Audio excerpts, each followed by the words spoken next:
결혼 20년 차 부부가 식당에 앉아 있습니다. 밥이 나오기를 기다리는 동안 두 사람 다 핸드폰을 보지 않습니다. 말을 많이 하는 것도 아닙니다. 그냥 같이 앉아 있어요. 근데 이상하게 그 두 사람 사이에서 뭔가가 느껴집니다. 따뜻한 것, 안정된 것, 말로 설명하기 어려운 어떤 것. 반대로 이런 부부도 있습니다. 결혼 3년 차인데 식당에 앉으면 각자 핸드폰을 봅니다. 말은 합니다. 메뉴 고르는 것, 오늘 일정 얘기. 근데 뭔가 없어요. 그 뭔가가 뭔지는 몰라도 없다는 건 압니다. 왜 어떤 부부는 20년이 지나도 저렇고 어떤 부부는 3년 만에 이렇게 될까요? 타고난 궁합일까요? 운이 좋아서일까요? 아니면 서로 너무 잘 맞아서? 다 틀렸습니다. 존 고트만 박사 연구팀이 3,000쌍 이상의 부부를 수십 년간 추적했습니다. 결론은 명확했어요. 오래도록 사이좋은 부부들에게는 뚜렷한 공통점이 있었습니다. 타고난 것이 아니었어요. 전부 습관이었습니다. 그리고 그 습관들은 거창하지 않았어요. 놀랍도록 작고 사소한 것들이었습니다. 오늘 그 공통점을 5가지로 전부 말씀드리겠습니다. 그런데 말씀드리기 전에 한 가지만 먼저 여쭤볼게요. 지금 배우자를 마지막으로 진심으로 칭찬한 게 언제인가요? 마지막으로 고맙다고 말한 게 언제인가요? 마지막으로 손을 잡은 게 언제인가요? 기억이 바로 안 나신다면 오늘이 딱 좋은 날입니다. 먼저 이 모든 것의 토대가 되는 원리를 하나 말씀드려야 합니다. 관계에는 잔고가 있습니다. 심리학자 존 고트만은 이걸 감정은행 계좌라고 불렀습니다.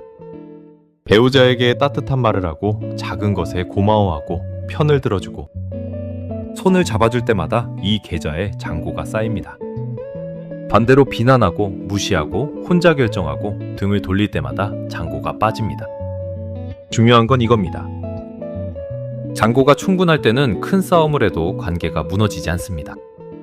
통장에 돈이 있으면 한번 큰 지출이 생겨도 괜찮은 것처럼요.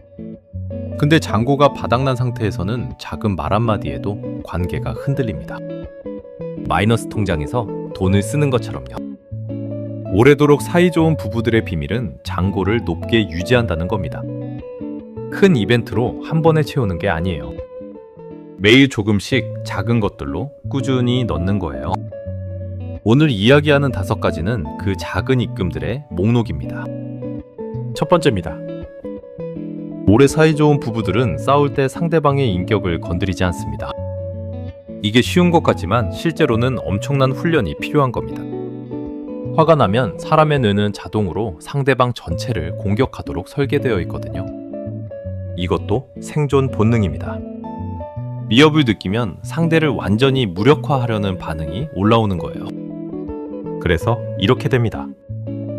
처음엔 오늘 약속 왜 잊어버렸어? 였는데 어느새 당신은 왜 맨날 그 모양이야? 가 됩니다. 문제에서 사람으로 이동한 겁니다.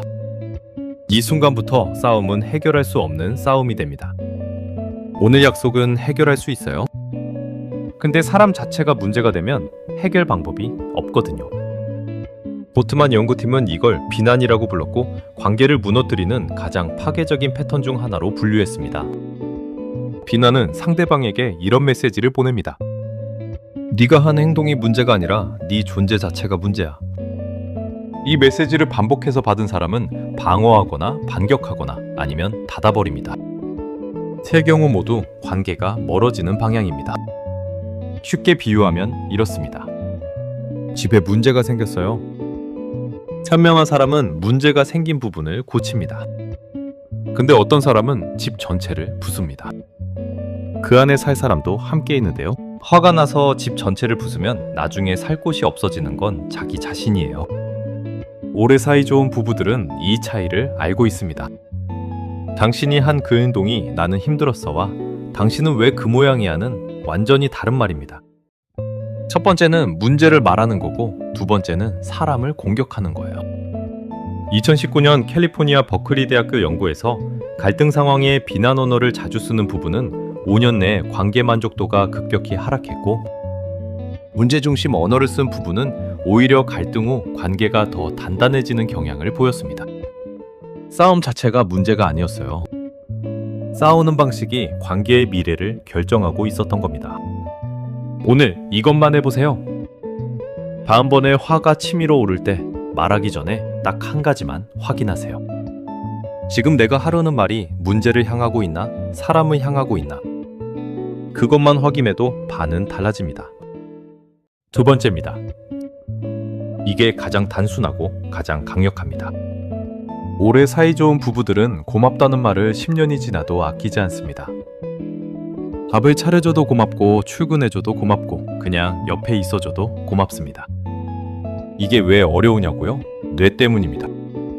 뇌는 반복되는 자극에 반응을 줄입니다. 처음 밥을 차려줬을 때는 감동이에요. 1년이 지나면 고맙긴 한데 말하지 않게 됩니다. 3년이 지나면 당연해집니다.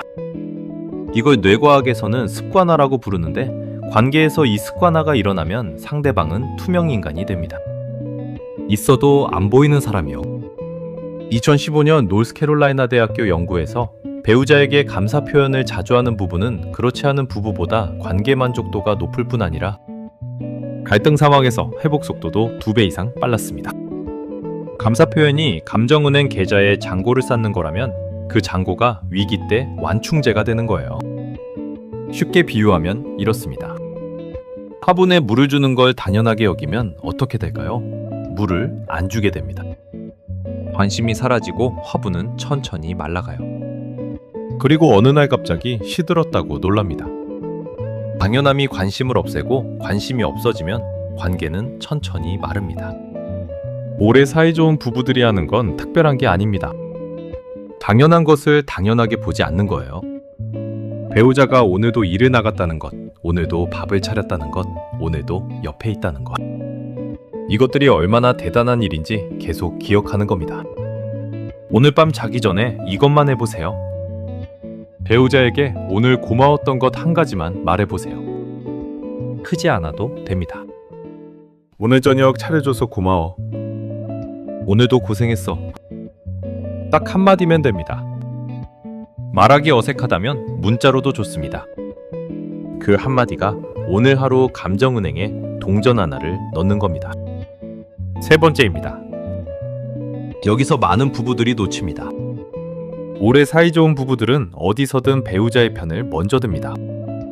부모님 앞에서도 친구들 앞에서도 직장 이야기를 할 때도 세상 어디서든 저 사람만큼은 내 손을 잡아준다는 믿음. 이게 부부를 하나로 만드는 가장 강력한 접착제입니다. 반대로 어떤 부부들은 이렇게 합니다. 친정 엄마 앞에서 남편 흉을 봅니다. 처가에서 아내에 대한 비판에 맞장구를 칩니다. 친구들 앞에서 배우자를 웃음거리로 만듭니다. 그 순간 그 자리 분위기는 편해질 수 있어요. 근데 집에 와서 두 사람만 남았을 때 뭔가 금이가 있습니다. 명확하게 말하기 어렵지만 뭔가 달라져 있어요. 왜 이렇게 될까요? 배우자는 압니다. 저 사람이 자리에서 나를 어떻게 대했는지. 직접 듣지 않아도 나중에 전해 듣지 않아도 함께 있던 그 자리의 공기를 기억합니다. 그리고 그 기억이 쌓입니다.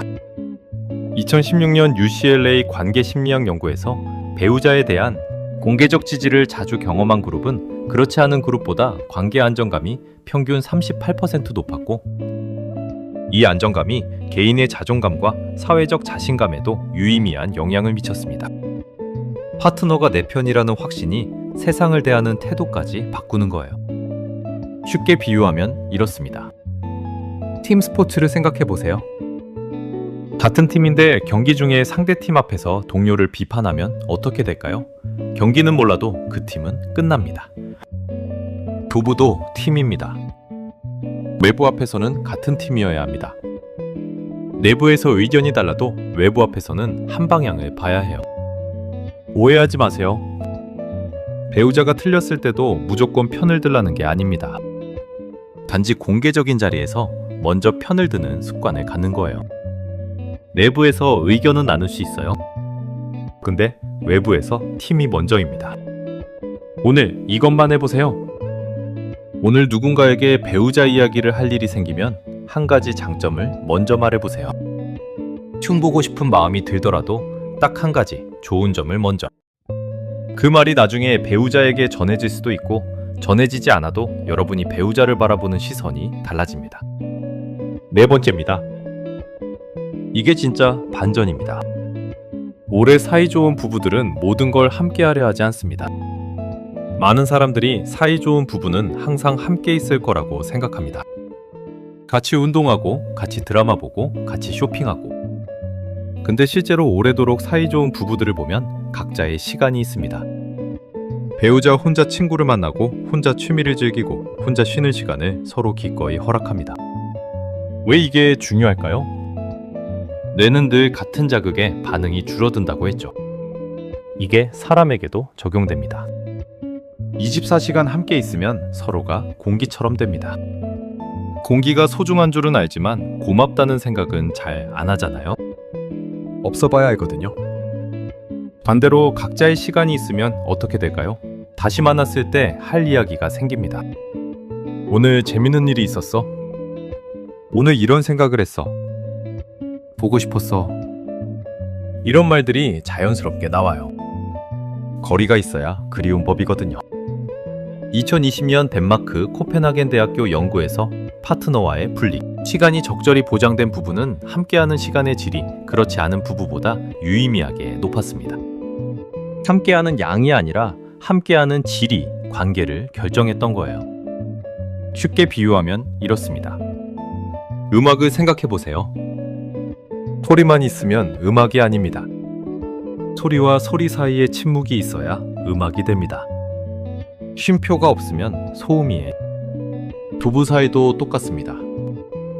항상 함께만 있으려 하면 관계가 소음이 될 수 있어요. 각자의 쉼표가 있어야 다시 만났을 때 음악이 됩니다. 오늘 이것만 해보세요. 이번 주에 배우자에게 혼자만의 시간을 한번 선물해 보세요. 오늘 친구 만나고 와.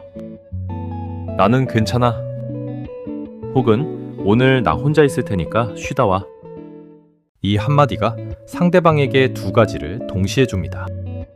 자유와 당신을 믿는다는 신호. 다섯 번째입니다. 이게 마지막이고 가장 사소하고 가장 깊습니다. 오래 사이좋은 부부들은 잘 때 등을 돌리지 않습니다. 사소해 보이죠? 근데 이게 사소하지 않습니다. 잠자리에서의 거리가 마음의 거리입니다. 생각해보세요. 오늘 배우자와 사이가 좋지 않았던 날 밤 침대에서 두 사람의 거리가 어땠나요? 아마 평소보다 멀었을 거예요. 각자 끝으로 가서 등을 돌렸을 거예요. 말은 안 해도 몸이 말합니다. 그리고 그 몸의 언어를 뇌는 정확하게 읽습니다. 2010년 헤르티 퍼드샤 대학교 연구에서 수면 중 파트너와의 신체 거리와 관계 만족도의 상관관계를 분석했습니다. 주집 4%의 커플에서 수면 중 신체적 근접성과 관계 만족도가 일치했어요. 잠자리 거리는 관계 온도계의 가장 솔직한 지표였습니다. 의식적으로 꾸밀 수 없는 상태에서 몸이 보내는 신호니까요. 그리고 여기서 더 중요한 것이 있습니다. 자기 전 짧은 대화 한마디, 손 한번 잡아주는 것이 그날 하루의 모든 서운함을 조용히 녹여줍니다. 왜냐면 뇌는 마지막 경험을 가장 강하게 기억하거든요. 심리학에서는 이걸 최신 효과라고 부릅니다. 하루 종일 힘들고 불편했어도 잠들기 직전 따뜻한 것 하나가 있으면 뇌는 그날을 그걸로 마무리합니다. 오늘 하루가 힘들었어도 잠들기 전 손을 잡았다면 뇌는 오늘을 손을 잡은 날로 저장합니다. 쉽게 비유하면 이렇습니다. 영화를 생각해보세요. 중간에 조금 지루하고 실망스러운 장면이 있었어도 마지막 장면이 좋으면 좋은 영화로 기억됩니다. 반대로 좋은 장면이 많았어도 마지막이 실망스러우면 별로인 영화로 남아요. 하루도 마찬가지입니다. 마지막 장면이 관계의 기억을 만듭니다. 오늘 밤 이것만 해보세요. 자기 전에 배우자 손을 한번 잡아보세요. 말이 없어도 됩니다. 그냥 손만 잡고 있어도 됩니다.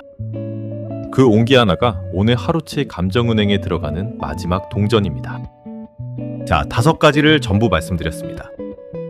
첫째, 화가 나도 사람을 공격하지 마세요. 문제를 공격하세요.